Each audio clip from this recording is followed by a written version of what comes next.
Ciao a tutti, oggi parliamo di un argomento abbastanza interessante perché effettivamente me lo chiedono tanti proprietari di cani. Ho visto che anche sul canale mi è arrivato un commento da parte di un utente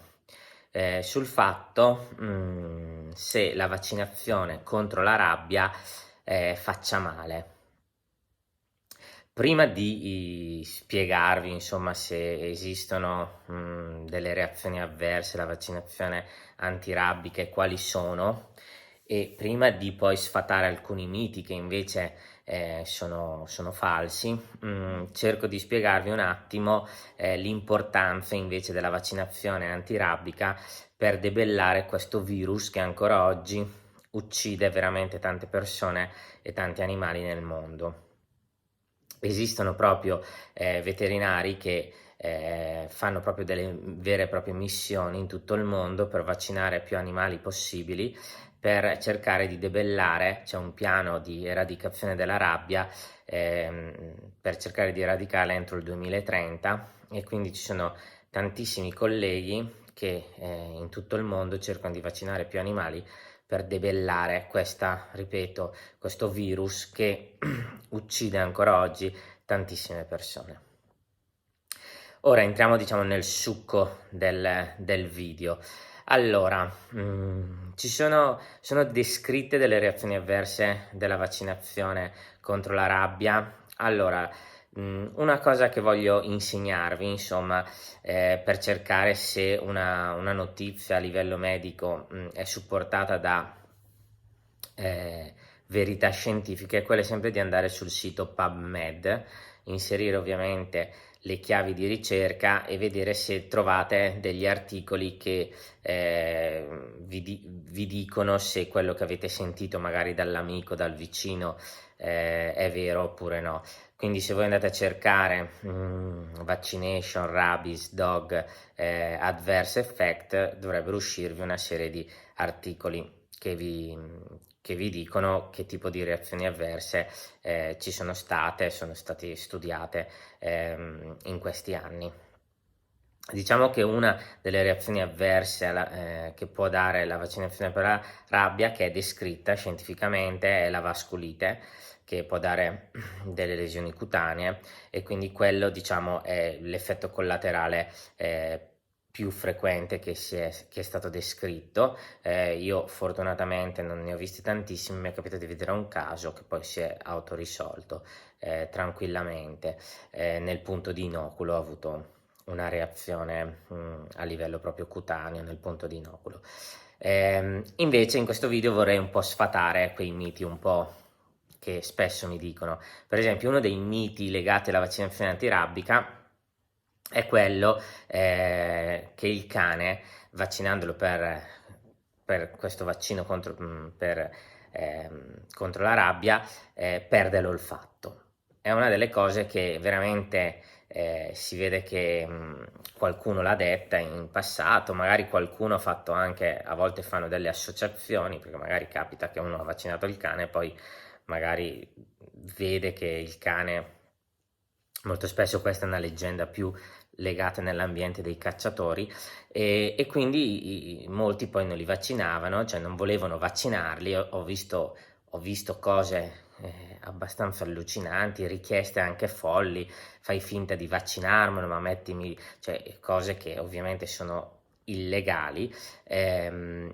perché girava questa voce che il cane vaccinato per la rabbia perdesse l'olfatto, e quindi figuratevi, per i cacciatori era un danno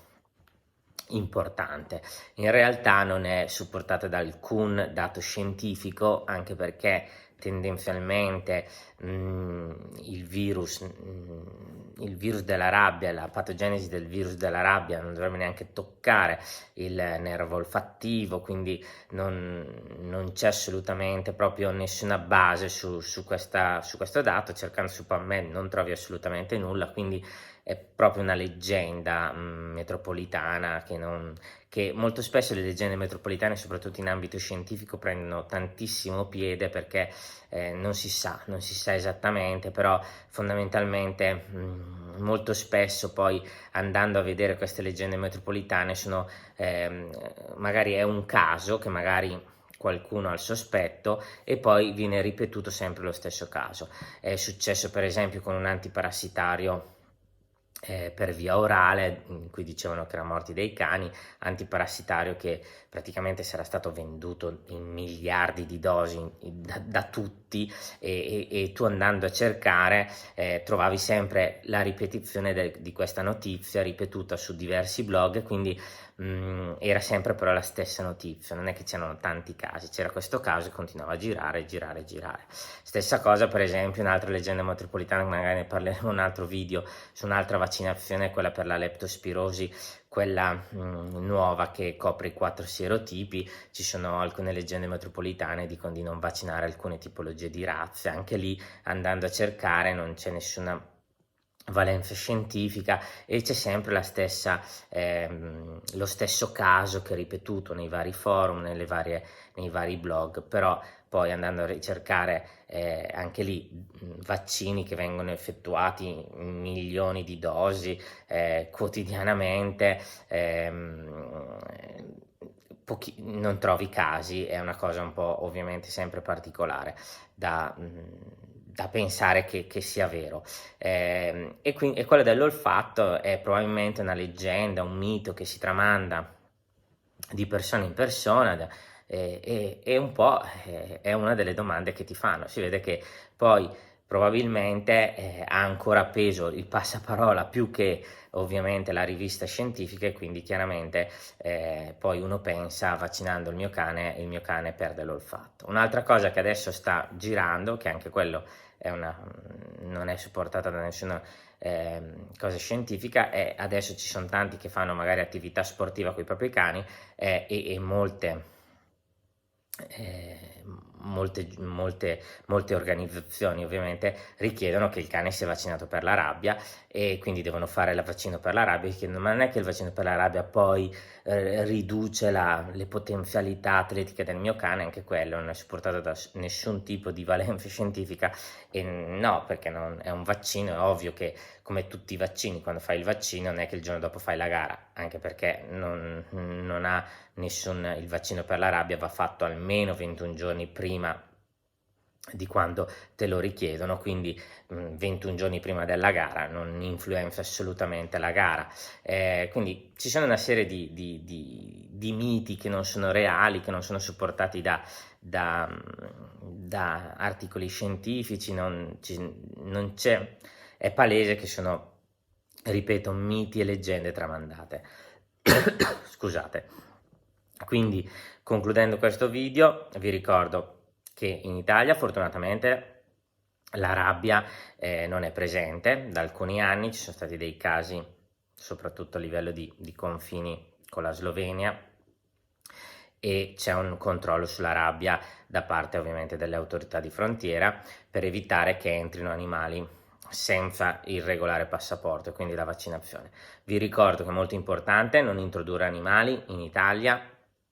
che non hanno regolare passaporto e vaccinazione antirabbica, quindi mi raccomando non importate, non comprate cani che non sapete la provenienza, perché questa è la cosa